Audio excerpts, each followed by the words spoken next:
In the forgotten corners of the northern range, where winter reigns 9 months of the year and silence is a constant companion, Lyra had carved her solitude from ice and determination.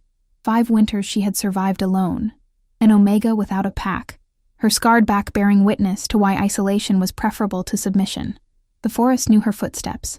The wolves and deer acknowledged her territory. She had built walls of both wood and will, keeping the world at bay while a small fire burned stubbornly in her hearth. They said an omega couldn't survive without a pack. They said the loneliness would kill her before the cold. They were wrong. But on the night when snow fell like shattered dreams, and wind howled with voices from her past, a scent she never expected to encounter again drifted through the cracks of her carefully constructed sanctuary. Alpha, not the one who had broken her body, but one whose amber eyes would soon challenge everything she believed about strength and survival. Her wolf, dormant for so long, stirred beneath her skin with a forgotten hunger. The fire in her hearth was not the only flame that had refused to die. Before we begin, remember to subscribe to our channel and turn on notifications. Every day, a new story awaits you. Now, let us begin. Lyra's breath plumed in the frigid air as she knelt before the dying fire. Her fingers, calloused and chapped from years of survival, worked methodically to coax the embers back to life. Outside her small cabin, the wind howled through the pines, a familiar lullaby that had kept her company for the past 5 winters. "Come on," she whispered, her voice rough from disuse. The spark caught, flames licking tentatively at the kindling. Relief washed over her as warmth slowly returned to the single-room dwelling. 5 years, 5 winters alone in these woods, and this one promised to be the harshest yet. The snow had started falling earlier than usual, blanketing the forest in white before the autumn leaves had fully turned. Game was already scarce, forcing her to venture farther from the safety of her cabin. Lyra rose to her feet, wincing at the ache in her joints. At 26, she felt decades older, her body worn down by solitude and survival. She moved to the window, brushing aside the threadbare curtain to peer at the darkening sky. Another storm was brewing, the clouds heavy with snow. She'd need to gather more firewood before it hit. Pulling on her worn fur coat, patched and repatched over the years, she steeled herself for the biting cold.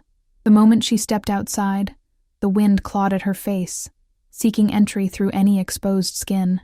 Lyra tugged her woolen scarf higher, covering her nose and mouth. Her wolf stirred restlessly beneath her skin, uncomfortable with the bitter cold, but resigned to it. Once, her inner wolf had been strong, vibrant. Now, it was a subdued presence, weakened by isolation and the absence of pack bonds.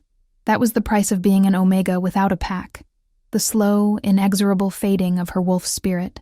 Lyra trudged through knee-deep snow toward the woodpile at the edge of the clearing. 5 years ago, when she'd first fled into these woods, building the cabin had nearly killed her. She'd had no experience with construction, no tools except those she'd stolen in her escape, but desperation had made her resourceful. Now, the small structure stood as a testament to her will to survive. She gathered an armful of logs, her movements practiced and efficient. The wind picked up, driving icy particles against her skin like tiny needles. Lyra turned back toward the cabin, her eyes narrowing against the assault. That's when she caught it, a scent that didn't belong. Her nostrils flared, wolf senses heightening despite years of suppression. Someone, had passed through her territory. Recently. Lyra froze, heart hammering against her ribs. No one came to this part of the forest. It was too remote, too dangerous for humans, and no wolf pack had claimed these lands for generations. That was why she'd chosen it. She scanned the tree line, searching for movement. Nothing but the swaying of pine boughs heavy with snow, but the scent remained, unmistakable now that she'd noticed it. Wolf, male, alpha. The logs tumbled from her arms as panic seized her. An alpha in her territory could mean only one thing. They'd found her. After all these years, they'd tracked her down. Lyra bolted for her cabin, abandoning the firewood. Inside, she slammed the door shut, securing the 3 heavy locks she'd installed. Her breathing came in shallow gasps as she pressed her back against the rough-hewn wood. "Think," she commanded herself, forcing her mind past the fear. The scent had been fresh, but not immediate. Hours old, perhaps. She still had time. Moving quickly, Lyra grabbed her emergency pack, always ready, always stocked. 5 years of vigilance had prepared her for this moment. She'd need to leave before the storm hit, find somewhere else to hide, somewhere farther, more isolated, if such a place even existed. As she shoved a few precious belongings into the pack, a memory surfaced, the Alpha she'd fled from all those years ago. Marcus. His face still haunted her dreams, those cold eyes watching as he'd ordered her punishment, for the crime of questioning him, for the sin of being an Omega who didn't know her place. The scars on her back tingled at the memory, a phantom pain that never truly faded. 20 lashes in front of the entire pack. And after, when she'd been locked away to reflect on her disobedience, she'd heard them planning worse, much worse. So she'd run, fled in the night with nothing but the clothes on her back and the will to survive. 5 years of freedom, cold, lonely freedom, was about to end. Lyra slung the pack over her shoulder and moved to the back window.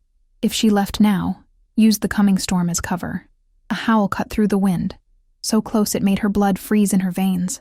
Not just any howl, an Alpha call, commanding, searching. Too late.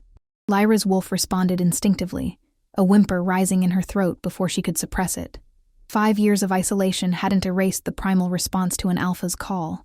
She crouched beneath the window, mind racing, the cabin's scent masking charms. Herbs and mixtures she'd learned from an old book might hide her presence from a distance, but up close, any wolf would detect her. Especially an Alpha.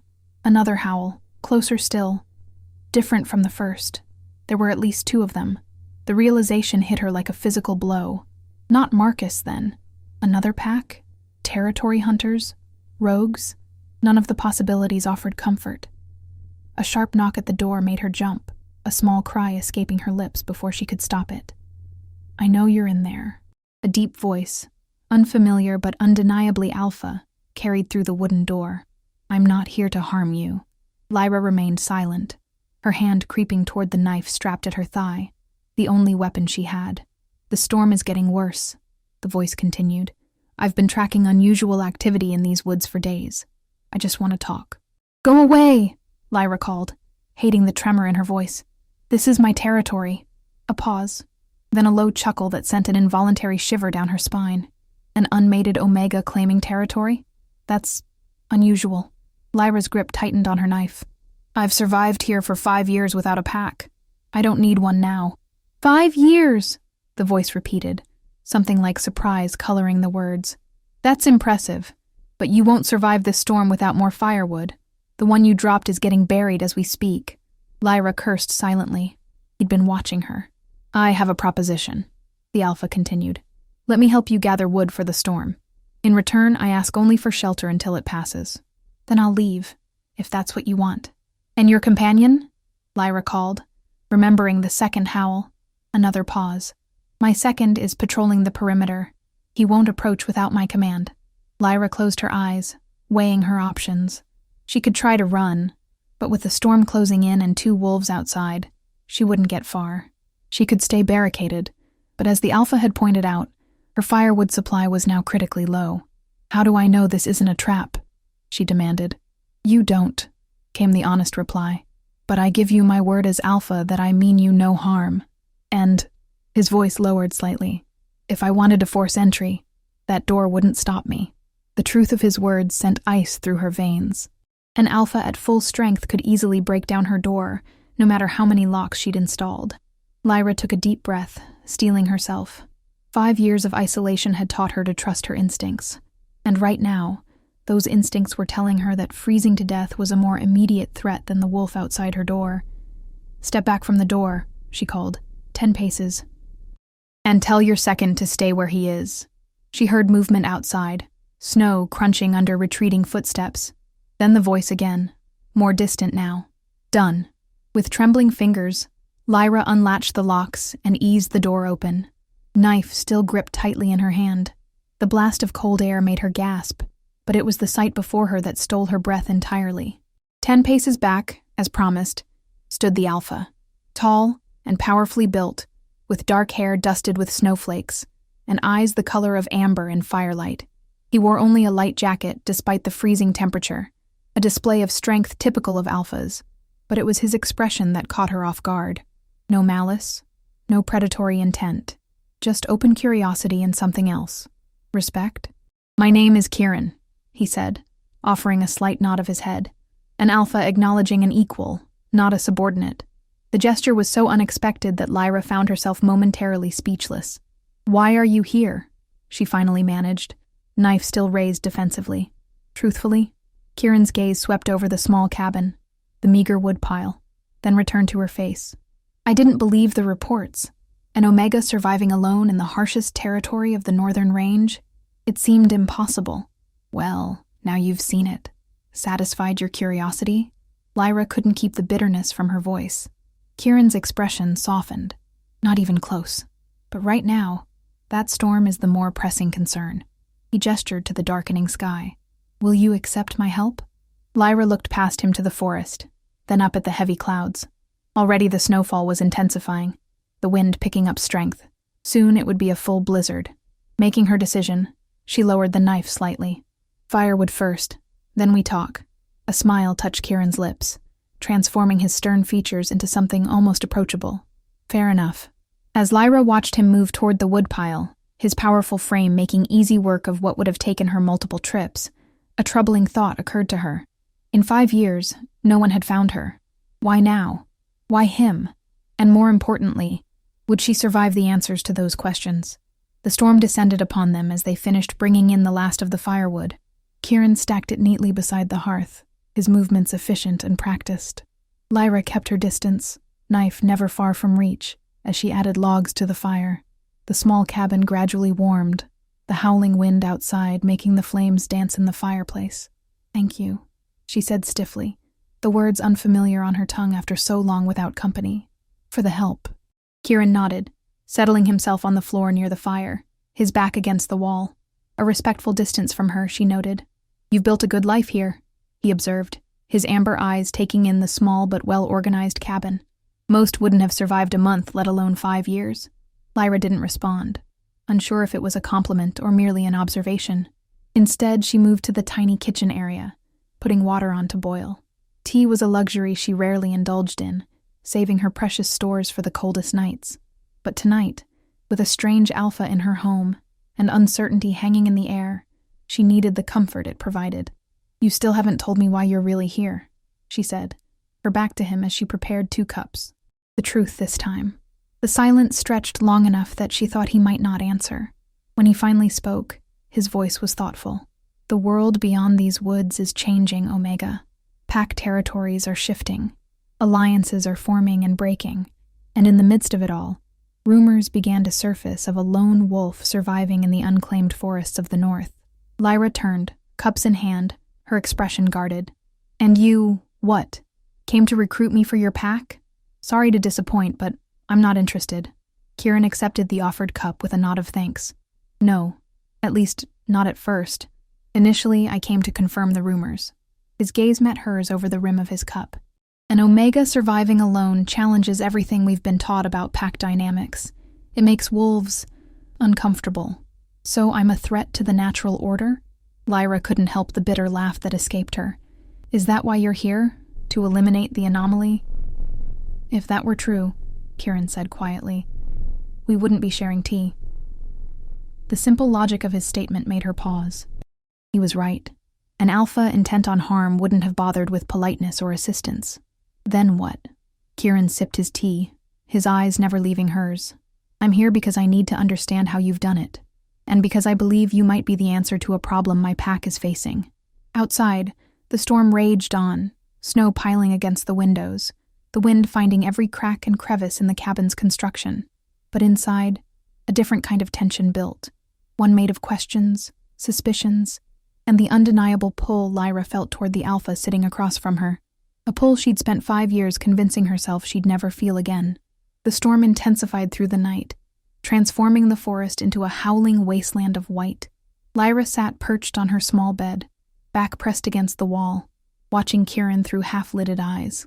Despite her exhaustion, she refused to sleep with an alpha under her roof, especially one who claimed to have a proposition for her.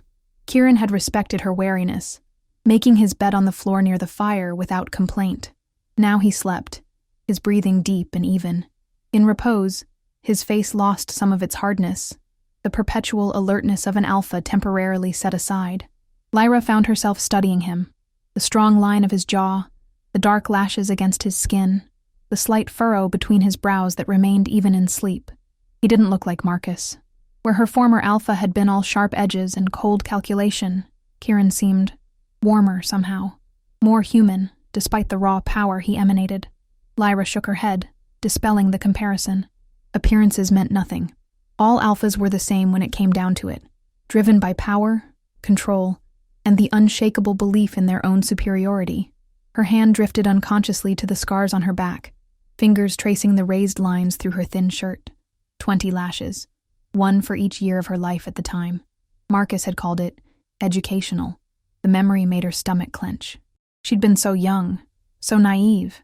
Born into the Red Cedar Pack, she'd never known anything but pack life. As an Omega, her role had been clear. Serve, support, nurture. Never question, never challenge. But questions burned inside her like embers, and eventually, they'd flared into open flame. When Marcus had ordered the execution of a packmate for a minor infraction, she'd spoken up. Only once. Only a few words of protest. It had been enough to earn her 20 lashes, and a future she couldn't bear to contemplate. A soft sound pulled her from the bitter memory. Kieran was stirring, his amber eyes blinking open, immediately alert. His gaze found hers across the small cabin. "You didn't sleep," he observed, voice rough with disuse. Lyra shrugged, not bothering to deny it. "I don't sleep well with strangers in my home." Kieran sat up, running a hand through his disheveled hair. "Fair enough." He glanced toward the window, where faint gray light was beginning to penetrate the swirling snow. "Storm's still going. It'll last another day at least," Lyra said, sliding off the bed and moving to stoke the fire. "These northern storms don't pass quickly." Kieran watched her work, a thoughtful expression on his face. "You mentioned surviving here for 5 years. Where were you before?" The question, asked casually but laden with implications, made Lyra's shoulders tense. "What makes you think I was anywhere else?" "Most wolves aren't born in isolation," Kieran replied, "and you have the mannerisms of someone who once lived in a pack. The way you prepare tea, how you arrange your living space. Small things, but telling." Lyra kept her back to him, focusing on the fire. "My past isn't relevant to whatever proposition you came here to make, isn't it?" Kieran's voice remained calm, but a new intensity entered it. "You fled from somewhere, Omega. Or should I say, from someone." The kindling snapped in Lyra's hands. She whirled to face him, eyes flashing. "Don't presume to know anything about me or my reasons." Kieran held her gaze, unflinching. "I know the look of someone running from something. I've seen it in enough eyes to recognize it in yours." "And what exactly do you think I'm running from?" Lyra challenged, anger rising like a tide within her chest. "An alpha who abused his power," Kieran said quietly. "The scars on your back tell their own story." Lyra froze, a chill that had nothing to do with the winter cold seeping into her bones. "You saw when you were gathering wood yesterday," Kieran confirmed. "Your coat shifted. I didn't mean to intrude on your privacy, but..." He hesitated. "Those are discipline marks. Old-fashioned and outlawed in most territories now." "Not in all territories," Lyra whispered, her anger giving way to a dull ache. "Not in mine. Red Cedar Pack," Kieran said, and it wasn't a question. Lyra's head snapped up, eyes wide. "How did you..." "Marcus still leads them. His reputation precedes him, even in territories as distant as mine." Kieran's expression darkened. "He's known for his traditional approach to pack hierarchy, particularly with Omegas." The casual mention of her former alpha's name made Lyra's heart stutter. "You know of him?" "I know of many pack leaders, both those I respect and those I don't." Kieran rose to his feet in a fluid motion, stretching muscles stiff from sleeping on the hard floor. Marcus falls firmly in the latter category. Lyra watched him warily, processing this information. "You still haven't told me what proposition you came here to make." Kieran met her gaze directly. "My pack needs help, specifically the kind only an Omega can provide." "I'm not interested in joining another pack," Lyra said immediately. "I left that life behind." "I'm not asking you to join permanently," Kieran clarified. "Just to help us through a crisis." Lyra crossed her arms, suspicion clear in her stance. What kind of crisis requires an Omega who's been living alone in the woods for 5 years? Kieran hesitated, as if weighing how much to reveal. My pack has been fractured. Internal conflicts, power struggles. We've lost too many members to infighting, and now we face external threats as well. The pack bonds are weakening, and you think I can help with that? Lyra couldn't keep the incredulity from her voice. I've been without pack bonds for 5 years, which makes what you've accomplished all the more remarkable, Kieran replied. Most Omegas wouldn't survive a year without the support of pack bonds. You've not only survived, but thrived. That kind of strength, that resilience, it's exactly what my pack needs right now.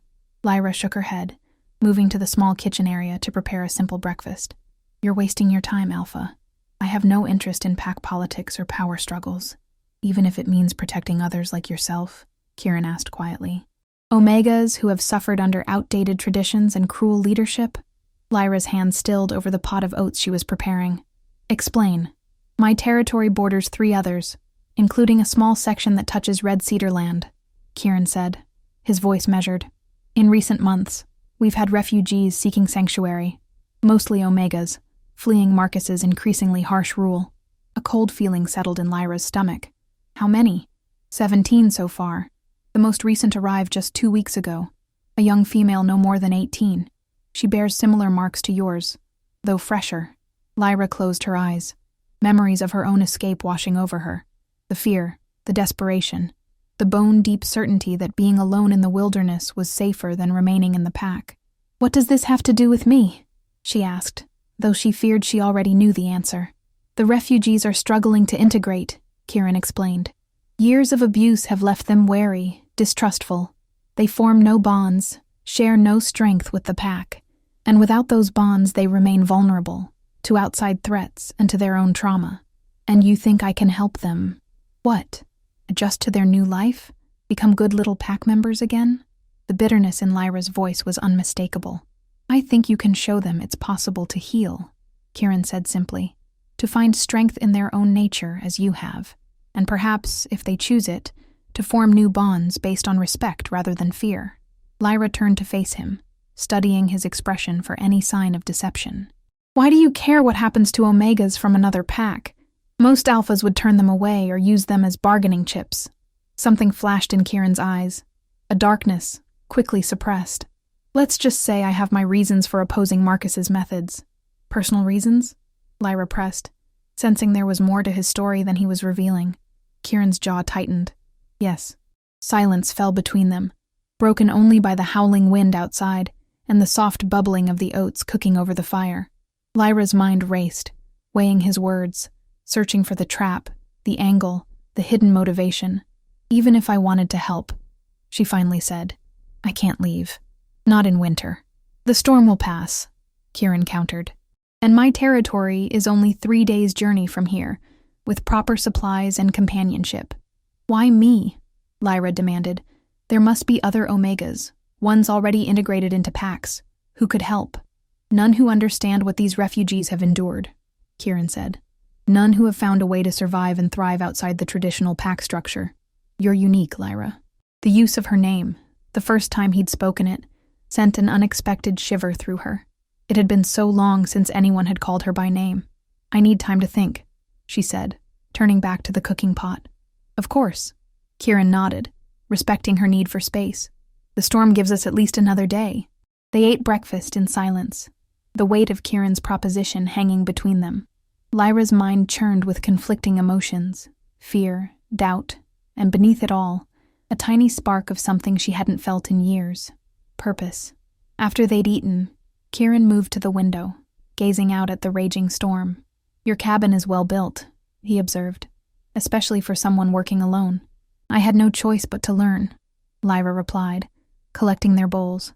It was this, or die. Kieran turned to look at her, his expression thoughtful. You've built a life here. I understand why you're reluctant to leave it, even temporarily. It's not just that, Lyra admitted, surprising herself with her candor. I don't know if I can be what those refugees need. I've been alone so long.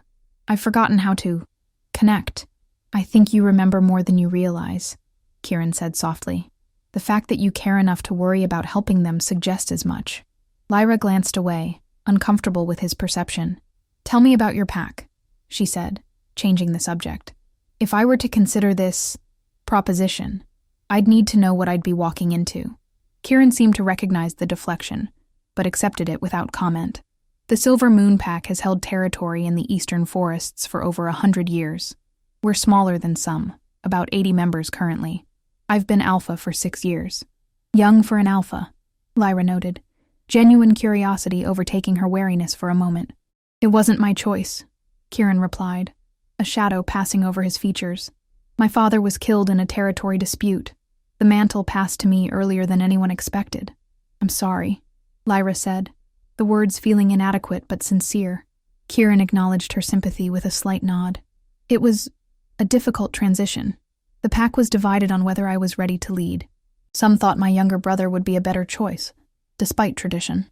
Is that the source of the fractures you mentioned? Partly, Kieran admitted. But the deeper issues emerged later, when Marcus began expanding his influence. Some in my pack favored aligning with him for protection. Others, including myself, opposed any alliance with his methods. Lyra's brow furrowed. Marcus is extending his reach? Beyond Red Cedar territory? He's forming what he calls a coalition of traditional packs. Kieran's lip curled slightly at the words. In practice, it means absorbing smaller packs through intimidation and eliminating any who oppose his vision of werewolf society. A chill ran down Lyra's spine. And your pack is in his path. We're too large to simply absorb, but too small to withstand a coordinated attack from multiple packs, Kieran confirmed. Our best defense is unity, strong pack bonds that allow us to fight as one. But with the internal divisions, those bonds are weakening. And the refugees from his pack are making those divisions worse, Lyra guessed. Because they refuse to bond with anyone. Kieran nodded. They're seen as a liability by some of my pack members. I won't turn them away, but I need to find a way to help them integrate, for their sake and for the pack's. Lyra moved to the fire, adding another log as she considered his words. The picture he painted was disturbing on multiple levels. Marcus expanding his influence, spreading his cruel methods to other packs. Refugees fleeing, only to find themselves unwelcome in their place of sanctuary. And Kieran, caught between his principles and the survival of his pack. If what you say is true, she said slowly, then Marcus won't stop at your territory. Eventually, he'll expand in all directions, including north, Kieran agreed, his amber eyes intent on her face. Your isolation won't protect you forever, Lyra. The truth of his words settled like a stone in her stomach. She'd fled to these woods believing them too remote, too harsh for any pack to claim. But if Marcus was ambitious enough, determined enough, I need to show you something, Kieran said suddenly, crossing to where his jacket hung by the door. He reached into an inner pocket and withdrew a folded piece of paper, yellowed with age and creased from frequent handling. He held it out to her, and after a moment's hesitation, Lyra took it. Carefully unfolding it, she found herself looking at a hand-drawn map, the territories of various packs marked and labeled. This was made 3 years ago, Kieran explained, moving to stand beside her. His finger traced a boundary line. This was Red Cedar territory then. Lyra nodded, recognizing the familiar outline. And this, Kieran continued, his finger moving to encompass a much larger area, is their territory now. They've absorbed the Blackwater Pack to the south and the River Valley Pack to the east. Lyra stared at the map, a creeping sense of dread building within her. How? Those were established packs, with strong alphas. Blackwater's alpha was found dead, an apparent hunting accident. His successor agreed to a merger with Red Cedar within a month. Kieran's voice was grim. River Valley held out longer, but a mysterious illness swept through their ranks last winter. By spring, they were too weakened to resist when Marcus offered protection. The implications were clear and horrifying. You think he had them killed, orchestrated the illness. I can't prove it, Kieran admitted. But the pattern is too convenient to be coincidence. Lyra sank onto the edge of her bed, the map still clutched in her hands. And now he's setting his sights on your territory. Yes. Kieran's answer was simple, direct. The Silver Moon Pack stands directly in his path of expansion. And after us, his gaze met hers, heavy with meaning. The northern forests, Lyra whispered, her sanctuary, her home. Outside, the storm continued to rage, a fitting backdrop to the turmoil in Lyra's mind. Everything she'd built, everything she'd fought for, was threatened by the very Alpha she'd fled 5 years ago. The irony was bitter enough to choke on.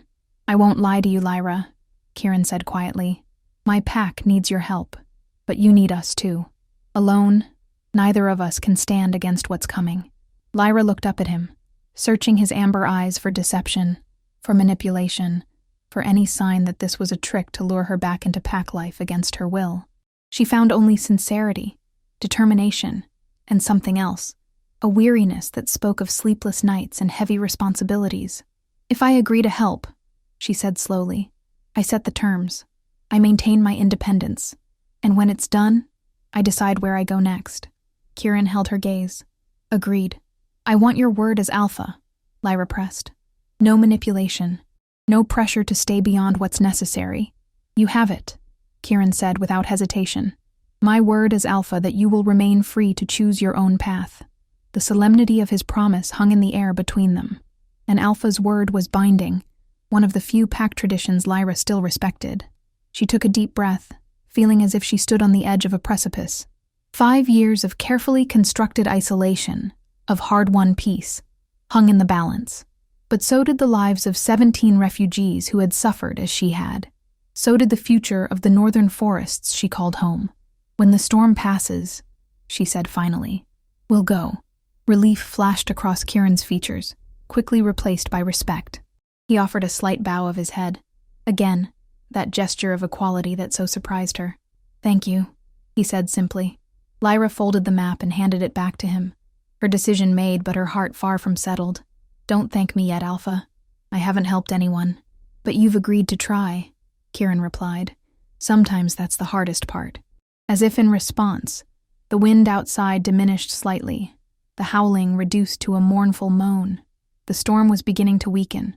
Soon, they would leave the safety of her cabin for the uncertainty of pack territories and ancient conflicts. Lyra moved to the window, pressing her palm against the cold glass. 5 years of solitude stretched behind her. Ahead lay a path she'd never expected to walk again, but perhaps Kieran was right. Perhaps the hardest part was simply agreeing to try. The storm broke at dawn on the 3rd day, leaving behind a transformed landscape of pristine white. Lyra stood outside her cabin, breathing in the sharp, clean air as she surveyed what she was about to leave behind. The small garden plot now buried under snow. The woodshed she'd built with her own hands. The worn path to the stream where she gathered water.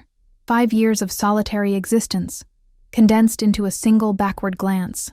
"We should reach the border of my territory by nightfall tomorrow if we maintain a good pace," Kieran said, adjusting the pack on his shoulders.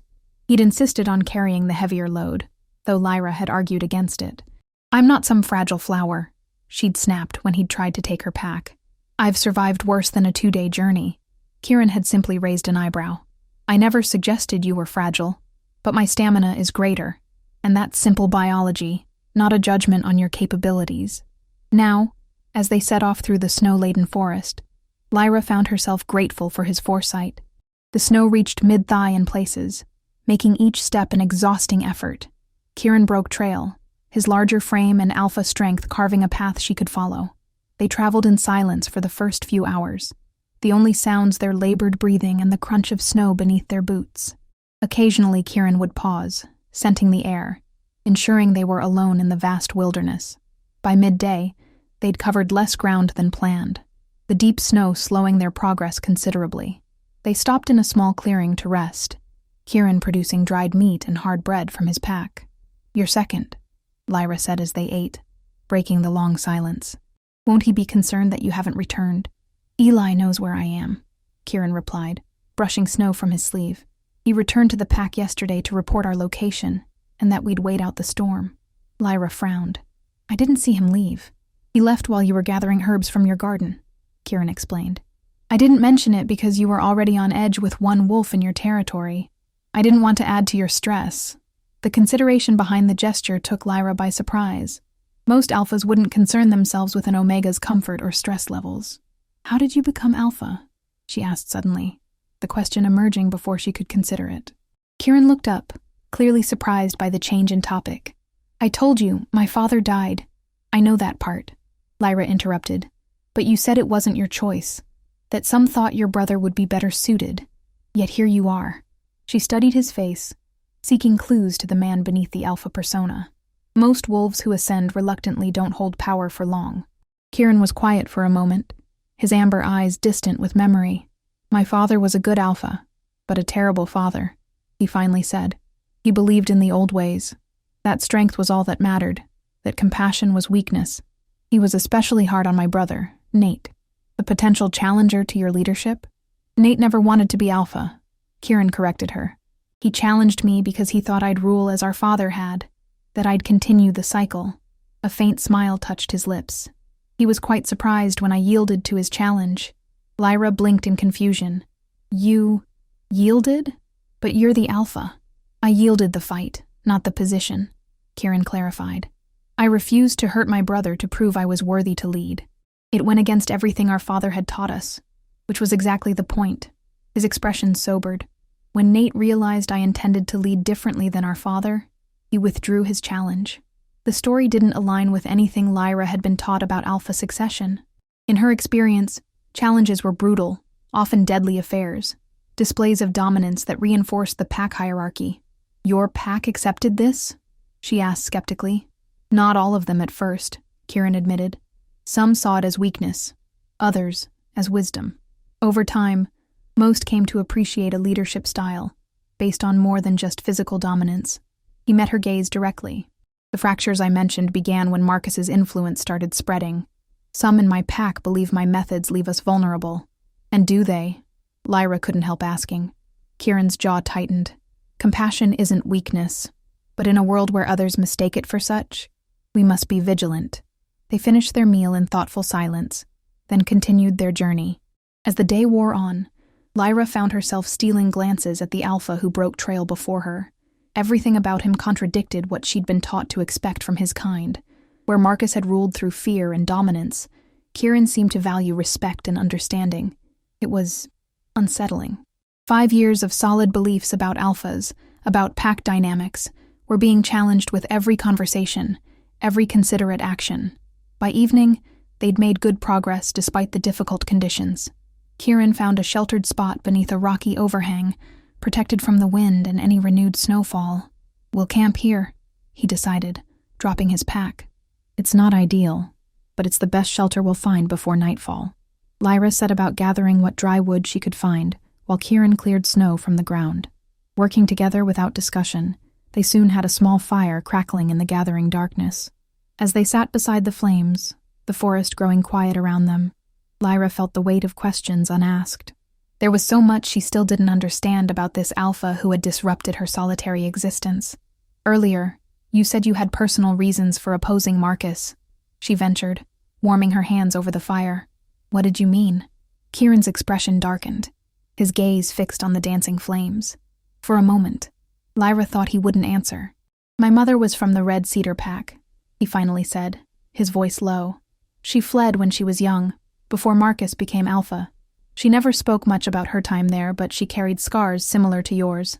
Understanding dawned on Lyra. She was an Omega. Kieran nodded. One who escaped a pack that saw her designation as license for abuse. His hands clenched into fists. "My father took her in, protected her. It was the one truly good thing he ever did. When she died, he reverted to his old ways, became harder, crueler." "I'm sorry," Lyra said softly, the words inadequate but sincere. "When refugees from Red Cedar began arriving at our borders, I couldn't turn them away," Kieran continued. "Not when I knew what they were fleeing. Not when I'd seen the same haunted look in my mother's eyes." The revelation shifted something in Lyra's perception of him. His concern for the refugees wasn't just strategic or moral. It was personal, born from his own history, his own loss. "Did Marcus ever try to reclaim her?" Lyra asked, knowing the possessiveness of alphas like him. "No, she left before his time. But the pack culture she escaped, the one that treated Omegas as property rather than people, that's the legacy he's continuing, expanding." Kieran's gaze shifted from the fire to her face. "The legacy you escaped." Lyra nodded. Memories she'd tried to bury rising unbidden, the daily humiliations, the expectation of servitude, the casual cruelty justified as natural order. "After I escaped, I swore I'd never let another wolf have power over me again," she admitted. "Even in the dead of winter when the loneliness felt like it would crush me, I reminded myself that freedom was worth the price. It is, Kieran agreed. But freedom doesn't have to mean isolation, Lyra. There are pacts that honor individual choice while still providing the strength of community. Like yours? She asked, unable to keep the skepticism from her voice. We try, Kieran said simply. We don't always succeed, but we try. The honesty in his admission was disarming. No grand promises, no idealistic claims, just a simple acknowledgement of effort and imperfection. They fell silent, the fire crackling between them as stars emerged in the clear night sky. Tomorrow they would reach the borders of Kieran's territory, and Lyra would face her first test, encountering another wolf besides Kieran. The thought made her stomach tighten with anxiety. You should rest, Kieran said, noting her tense posture. I'll take first watch. Lyra hesitated, old fears warring with newfound trust. Wake me in 4 hours, she finally said. You need rest too. Kieran looked surprised by her concern, but nodded in agreement. Lyra settled into her bedroll, back against the rock wall, still able to observe Kieran's silhouette against the firelight. Despite her exhaustion, sleep eluded her. Her mind kept returning to their conversations, to the revelations about Kieran's past, to the uncertain future awaiting her in his territory. You're still awake, Kieran observed softly, not turning from his vigilant watch of the forest. How did you know? You're breathing, he replied. It changes when you sleep. The casual admission that he'd observed her sleeping patterns so closely should have disturbed her. Instead, she found it oddly comforting, a reminder of his attentiveness, his awareness. I keep thinking about the refugees, Lyra admitted. What they've been through, what they need. She stared up at the stars visible beyond the overhang. I'm not sure I'm the right person to help them. I haven't exactly mastered healing from my own past. Kieran was quiet for a long moment. Maybe that's exactly why you're the right person, he finally said. You understand the journey they're on because you're still on it yourself. His words settled over her like a warm blanket, unexpectedly reassuring. Perhaps he was right. Perhaps her unfinished healing, her ongoing struggle, was precisely what these refugees needed to see. Proof that the path forward was possible, if not perfect. Get some sleep, Lyra, Kieran said gently. Tomorrow will be challenging enough. She closed her eyes, letting the rhythmic sounds of the forest and Kieran's steady presence lull her toward sleep. For the first time in 5 years, she wasn't alone in the wilderness. For the first time in longer than she could remember, she felt something like hope flickering in her chest. A dangerous feeling, perhaps. But as sleep finally claimed her, Lyra couldn't bring herself to extinguish it. They reached the border of Kieran's territory by mid-afternoon the following day. Lyra sensed the boundary before she saw any physical marker. A subtle shift in the air, the forest taking on an occupied feeling after miles of wilderness. Her wolf stirred restlessly beneath her skin, instinctively recognizing she was entering another pack's domain. We're here, Kieran confirmed, pausing at the crest of a small ridge. Below them stretched a valley, protected by mountains on 3 sides and thick forest on the 4th. A river cut through its center, the water dark against the snow-covered banks. Near the river stood a collection of cabins, smoke rising from chimneys, evidence of the pack that called this place home. Lyra stopped beside Kieran, her heart hammering against her ribs. After 5 years of solitude, the sight of so much life, so many wolves, sent anxiety crawling up her spine. Second thoughts? Kieran asked quietly, noting her hesitation. About 100 of them, Lyra admitted, trying for humor though her voice trembled slightly. Kieran surprised her by placing a reassuring hand on her shoulder. The weight of it was grounding, his touch warm even through her thick coat. You don't have to stay if it becomes too much, he reminded her. Our agreement stands. Lyra nodded, drawing a deep breath to steady herself. Let's get this over with. They hadn't gone more than 50 yards past the border when Lyra sensed movement in the trees ahead. 3 wolves emerged from the forest, shifting smoothly from wolf to human form as they approached.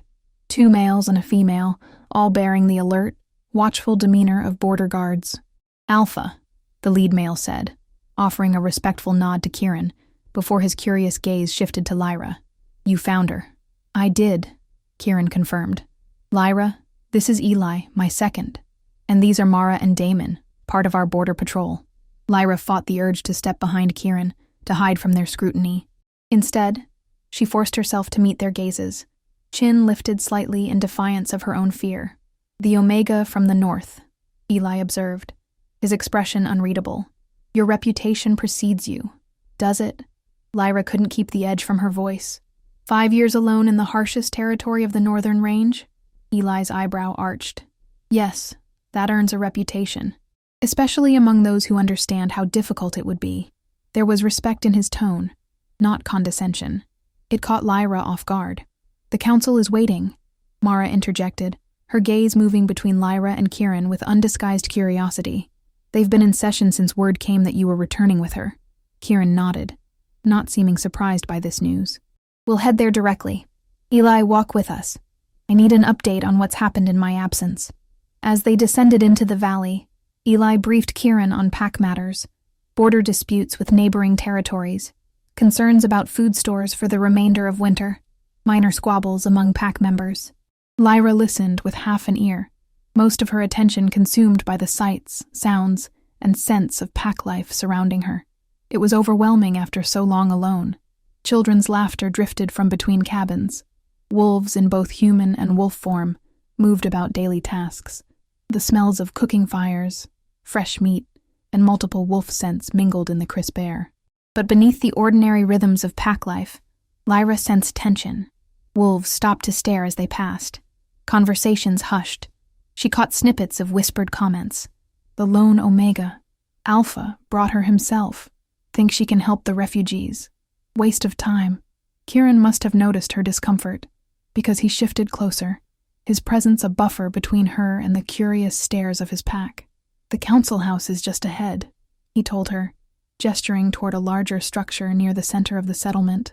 "The council consists of 5 members, elected by the pack. They advise me on important decisions." "Democratic," Lyra observed, surprised. Most packs she knew operated under more authoritarian structures, with the alpha's word being absolute. "My innovation," Kieran admitted.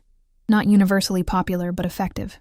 The council house was warm and well lit, with a large central hearth and a circular table surrounded by carved wooden chairs.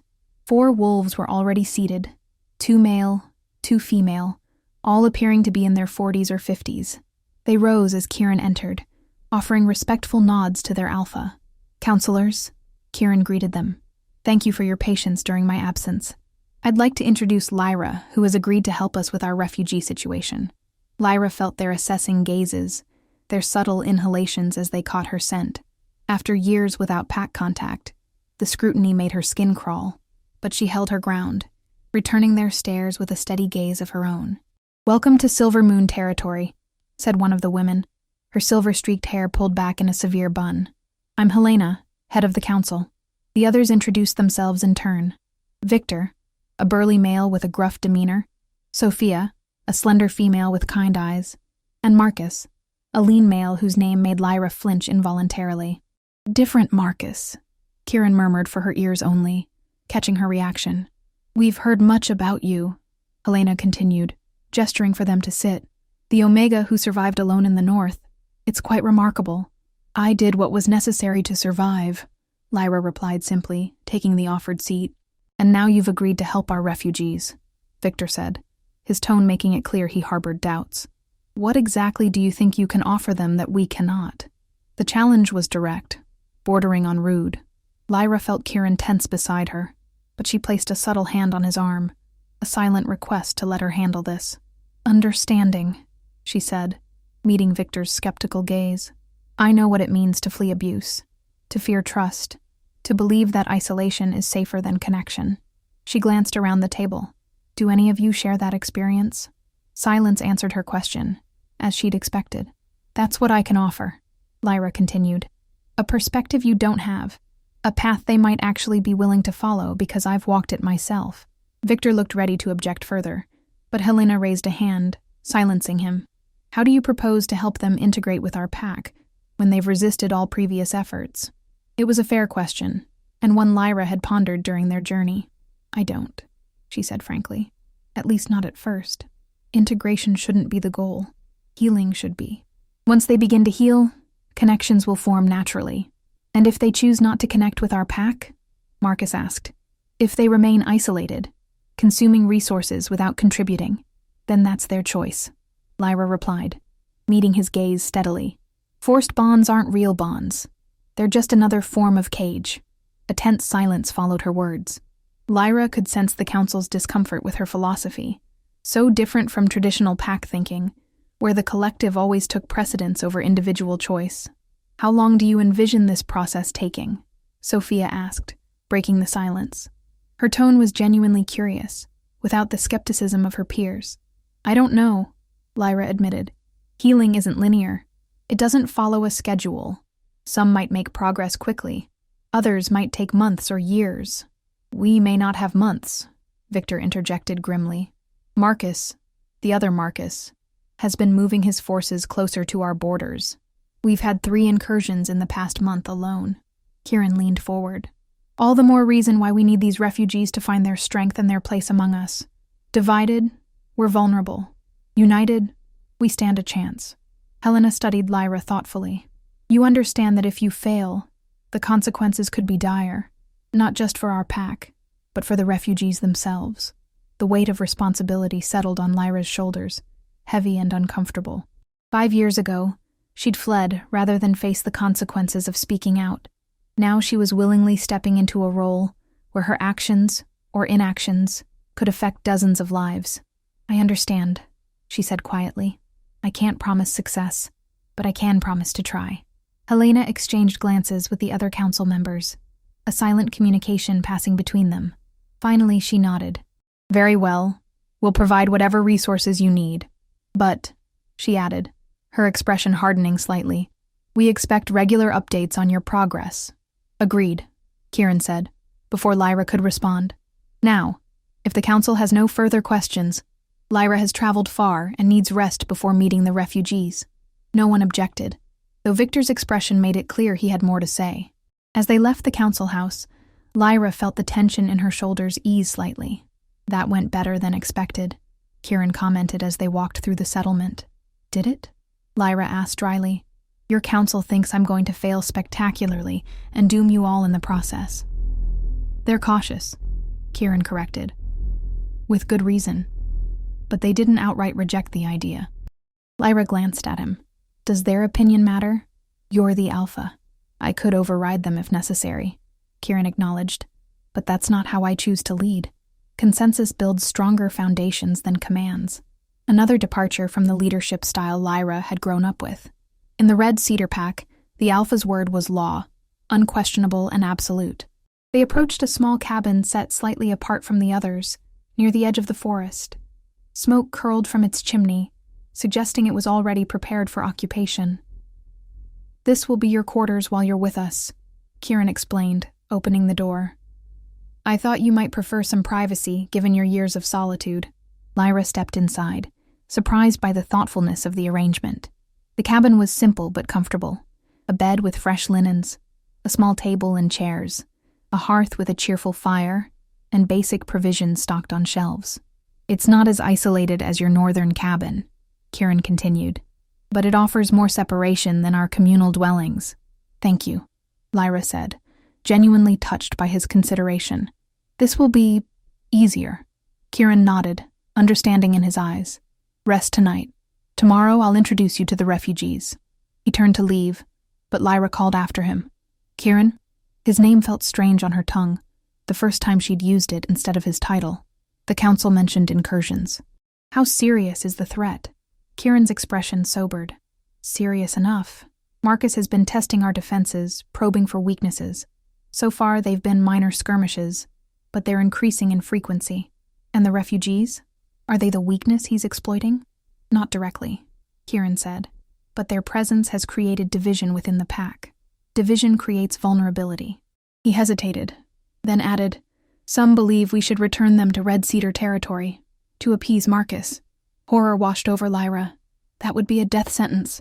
I know, Kieran replied grimly, which is why it will never happen under my leadership.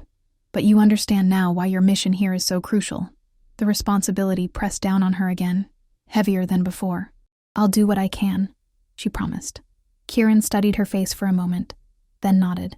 Get some rest, Lyra. Tomorrow will be challenging enough. After he left, Lyra moved around the small cabin, familiarizing herself with its layout.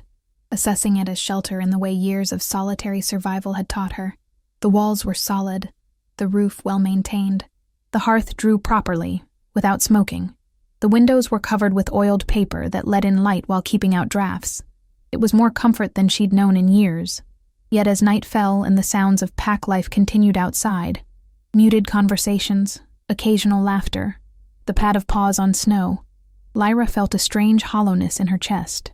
5 years she'd spent alone, convincing herself she needed no one, that solitude was preferable to the risks of connection. Now, surrounded by more wolves than she'd seen since her escape, she found herself yearning for something she couldn't quite name. A soft knock at her door startled her from her thoughts. Warily, Lyra opened it to find a young female wolf standing outside, a covered basket in her hands. "Alpha Kieran asked me to bring you some dinner," the girl explained, offering the basket. "I'm Lily." Lyra accepted the basket with a murmured thanks, noticing the faint scars visible on the girl's wrists as her sleeves rode up. Recognition dawned. "You're one of the refugees." Lily nodded, her eyes downcast. "The first to arrive, almost a year ago." "From Red Cedar Pack?" Lyra asked gently.